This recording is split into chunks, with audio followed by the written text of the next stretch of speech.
সবথেকে প্রথমে বলি ছাতু মাখা দিয়ে আপনারা কি কি করতে পারবেন পরোটা, শুকনো রুটি, লুচি আর বিহারের সবথেকে ফেমাস লিট্টি।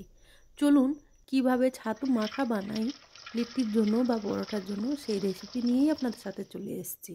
এই সিজনটা তো গরম না, গরম সিজনে আমার বাড়িতে সবসময় ছাতু থাকে, তবে এখন যেহেতু ঠান্ডা ছাতু বানা ছিল না। আমি ঝটপট করে ছাতু বানিয়ে নিলাম, প্রসেসটা দেখে নিয়েছো।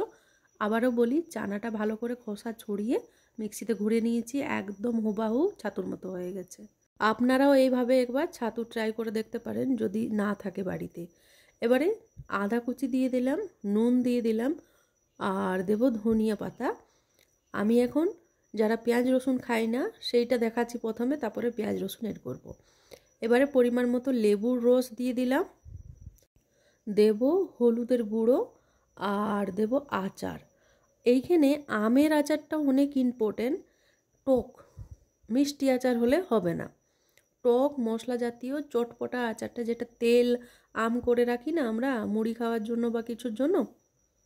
এবারে বলি, যারা রসুন পেঁয়াজ খাবেন না ওই আচার দেওয়ার অবধি মেখে আর রেডি করে নেবেন।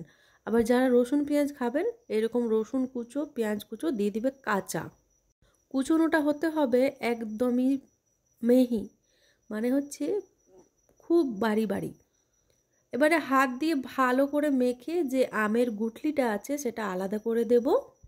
আমি এইখানে একটা উপকরণ মিস করেছি, সেটা মাখার পরে দিয়ে দিচ্ছি, সেটা হলো কাঁচা সরষের তেল। ওটা না দিলে না লিট্টি বা পরোটার একটা টেস্ট আসে না। এবারে আপনাদের কাছে বলি, এই মাখানোটা আমি কোথা থেকে শিখেছি, পোপার বিহার থেকে। আমার একটা বান্ধবী আছে পুরুলিয়ায়, তার কাছ থেকে আমি শিখেছি আর আপনাদেরকে রেসিপিটা দিলাম। এই যে ছাতু মাখানোটা 1 সপ্তাহ অনায়াসে টিফিন কোটোয় ভরে ফ্রিজে রাখতে পারবেন আর ভালো থেকে যাবে। তবে জল না দিতে হবে, মানে চেষ্টা করতে হবে একদমই জল হাত না দেওয়ার। ছাতু মাখানোটা এই রকম চলে আসবে। এবারে যখন আপনারা বানাবেন, যদি এই ভুরভুরা টাইপটা না পছন্দ হয় হালকা জল চিমকা করেও দিতে পারেন। তবে এই যে মাখানোটা এটা সব থেকে বেস্ট। আমি আগেই বলেছি, আমি একটা জিনিস স্কিপ করে গেছিলাম, সেটা হচ্ছে কাঁচা সরষের তেল। কাঁচা লঙ্কা কুচিও দেওয়া যায়, তবে আমের মধ্যে যথেষ্ট লঙ্কা কুচি ছিল, আবার ঝাল হয়ে যাবে ওই জন্য আমি দিলাম না। এইভাবে ছাতুর পুর বানিয়ে রেখে দিন 1 সপ্তাহ, আরামসে ঠান্ডার সময় বার করা পরোটা, লুচি, রুটি, এমনকি লিট্টি বানিয়ে এনজয় করো।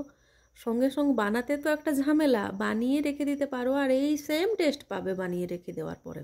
আজকে আমি বানিয়ে নিলাম লিট্টি, বানাচ্ছি যখন ভিডিওটা বানালাম আপনাদের সাথে শেয়ার করে দিলাম। আর এই ঠান্ডা পড়ে গেছে, মানে ছাতু দিয়ে অনেকই রেসিপি করা যায়। কেমন লাগলো ভিডিওটা অবশ্যই জানাবেন। দেখা হচ্ছে খুব তাড়াতাড়ি অন্য কোনো রেসিপি বা ব্লগ ভিডিও নিয়ে। ভালো থাকবেন, সুস্থ থাকবেন, রান্না করে সবাইকে খাওয়াবেন। টাটা।